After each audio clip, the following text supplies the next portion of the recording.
मनाचे श्लोक. श्लोक 33.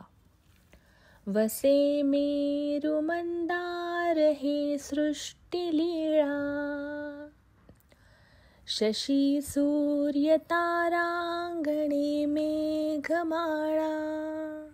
चिरंजीव केले जनी दास दोन्ही, नुपेक्षी कदा रामदासाभिमानी.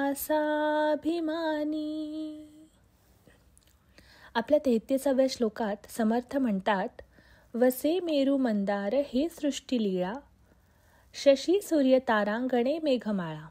याचा अर्थ, ज्या भगवंताने आपल्या लीलेने मेरू, मंदार इत्यादी पर्वत, चंद्र, सूर्य, तारांगणे आणि ढगांच्या माळा इत्यादी या सृष्टीमध्ये निर्माण केल्या, तो भगवंत म्हणजेच प्रभू श्री राम हा सर्वात श्रेष्ठ आहे. चिरंजीव केले जनीदास दोन्ही, नुपेक्षी कदा रामदासाभिमानी. ज्याने आपल्या दोन्ही भक्तांना म्हणजेच हनुमान आणि बिभीषण यांना चिरंजीवित्व दिले, म्हणजे चिरकाल टिकणारे अमरत्व प्रदान केले, तो भक्तांचा अभिमानी राम आपल्या भक्तांची कधीच उपेक्षा करीत नाही. धन्यवाद.